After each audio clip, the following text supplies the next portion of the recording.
दुनिया में कई तरह के जीव पाए जाते हैं, जिनमें सांपों को सबसे रहस्यमय माना जाता है।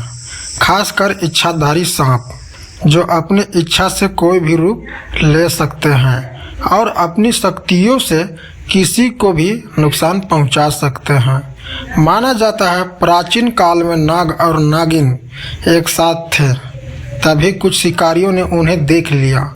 उन्होंने नाग और नागिन पर हमला कर दिया, जिस वजह से नाग की जान चली गई और नागिन भी बुरी तरह घायल हो गई। नागिन को बहुत ज़्यादा तकलीफ और दुख का सामना करना पड़ा। उसके बाद उसने शिव जी की पूजा की। वह उसकी पूजा से बेहद खुश हुए। उन्हें उस नागिन पर दया आ गई। उन्होंने नागिन को चमत्कारी शक्तियाँ दी, जिससे वह कभी भी अपना रूप बदल सकती थी, साथ ही किसी से भी अपनी सुरक्षा कर सकती थी। वो कोबरा प्रजाति की थी। आज भी अगर कोबरा प्रजाति का सांप 100 साल उम्र पूरी कर ले तो उनके पास नागमणि आ जाती है, जिसकी अलौकिक शक्तियों से वह इच्छाधारी बन जाते हैं। कहा जाता है किसी कोबरा के जीवन के 100 साल पूरे करने के बाद स्वाति नक्षत्र की बूंद उसके मुंह में गिर जाए तो बाद में यही बूंद विकसित होकर नागमणि बन जाता है। यह नागमणि बहुत ज़्यादा चमकती है, जिससे सांप अंधेरे में खाना ढूंढ सकता है। यह सांप की सारी इच्छाएं पूरी करती है। अगर किसी को यह मणि मिल जाए तो वह हमेशा स्वस्थ रहता है और पैसों की कमी नहीं होती है। उसकी इच्छाएं भी पूरी होती है। इसे नागमणि की वजह से प्राचीन काल से ही सपेरे नाग नागिन की तलाश में रहते हैं। नाग नागिन के किस्से भारत में ही नहीं बल्कि दुनिया भर में प्रचलित है। चीन की लोक कथाओं में 2 ऐसे सांपों का पता चलता है जो एक दुर्गम पहाड़ों पर रहते थे। सैकड़ों साल की तपस्या से वह सुंदर महिलाएं बन गई, जो प्राचीन चीनी शहर के पास एक झील में रहती थी। इसके अलावा चीन के मशहूर कवि ने एक ऐसे सांप के बारे में लिखा था जिसका दिन के समय आधा शरीर सांप का और आधा महिला का था। वह दिन में लोगों को अपने पास बुलाती थी और रात में उन्हें मार देती थी। ग्रीक मैथोलॉजी में भी ऐसे ही चमत्कारी सांप का वर्णन देखने को मिलता है, जो अमर माने जाते हैं।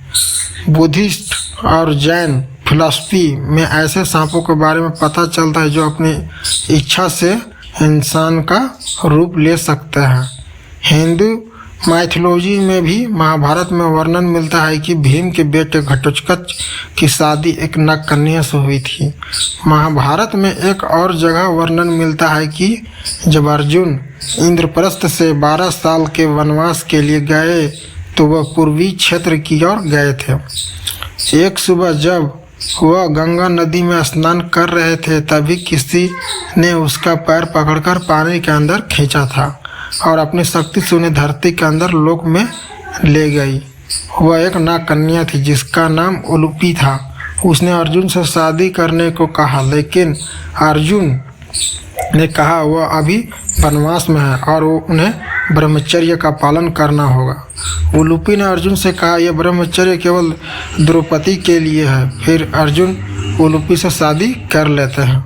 उलूपी अर्जुन से खुश होकर उन्हें वरदान देती है कि पानी के सभी जानवर अर्जुन की बात मानेंगे और उन्हें पानी में कोई नहीं हरा सकेगा।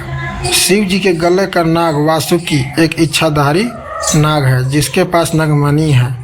पहले इन इच्छाधारियों सांपों से सामना होना आम बात थी, लेकिन आबादी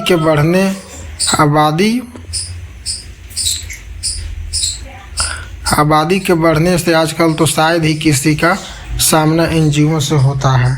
आज दुनिया में ऐसे लोग भी हैं जिनका दावा है कि वह पिछले जन्म में इच्छाधारी नाग या नागिन थे।